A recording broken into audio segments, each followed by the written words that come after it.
When you play the Game of Thrones, you Subscribe and like. or you die. There is no middle ground.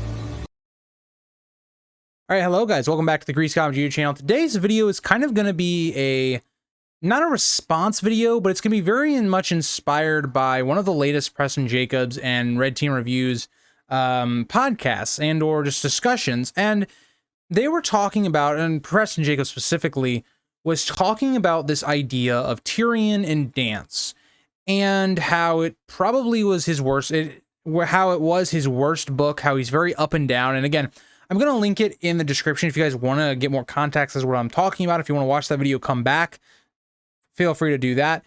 And so I have a topic here that I thought was interesting. And the idea here is, did we really even need Tyrion's POV in Dance? Like, outside of the young Griff stuff, what does Tyrion really accomplish in Dance? And again, I am someone that's going to kind of play devil's advocate in this video because I think I really appreciate Tyrion's POV. I know it's not the most entertaining.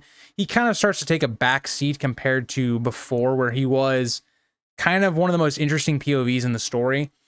But in this video, I'm going to play kind of devil's advocate and maybe talk about why Tyrion, we should just skip this. We just should have just had, he's with Dany, or he shows up in Marine, and that be the start of his story, and just kind of skipped him.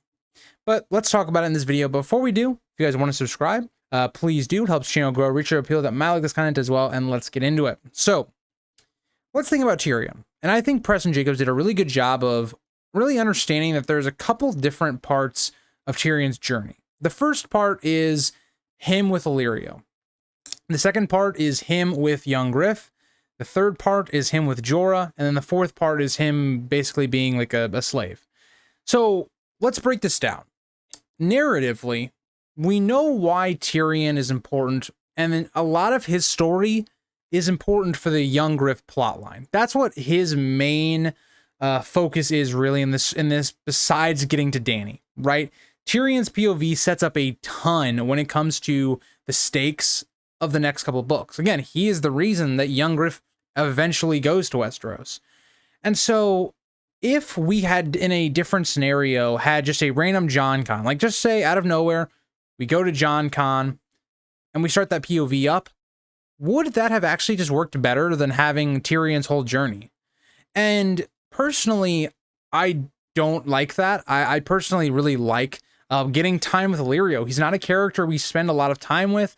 I know Tyrion is a character in this book that he is someone that's just kind of a vile human being, but I kind of liked seeing that, really hammering in this point of Tyrion as a character that is fundamentally broken at this point. He is not in the right mental state, right? He's suicidal at this point. And so I really liked that aspect of it. Now, I will say for me, the weakest part of Tyrion is after the young Griff stuff. I think for me, he just becomes less interesting personally. I still think, I enjoy reading him and all that, but if you want to look at, for me, the low point of him, it is like, as we go forward with this. And Preston Jacobs is, I think, a really good idea of the first 3 chapters is kind of like, oh yeah, let's get the audience back into the Tyrion plotline. Because again, putting into perspective, right?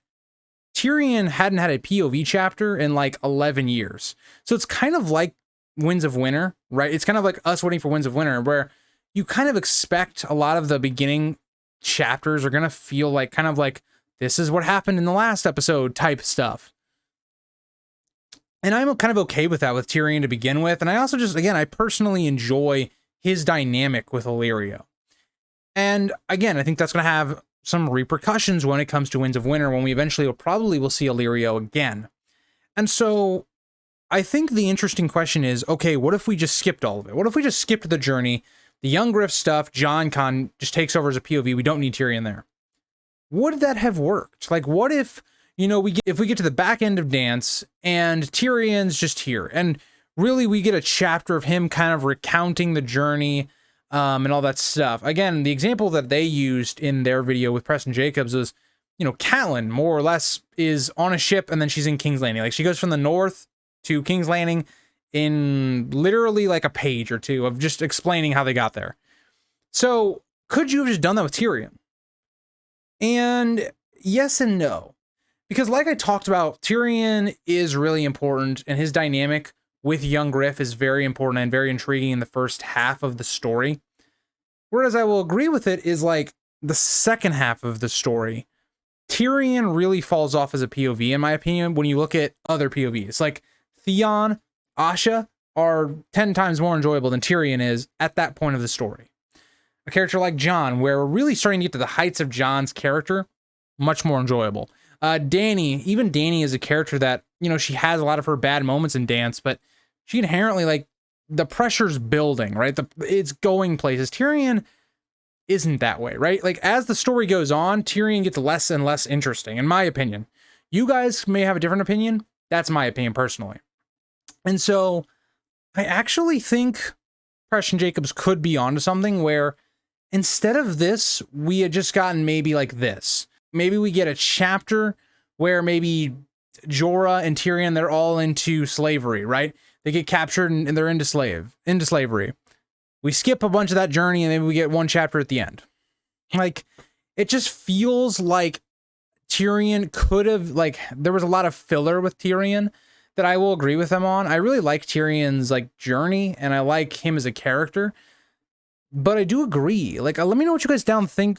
Let me know what you guys think in the comments about this topic. I thought it was a really intriguing idea that I hadn't really thought about, is this idea of Tyrion in the last book. But let me know what you guys think about it. Do you guys think that we should have gotten the full journey like we ended up doing?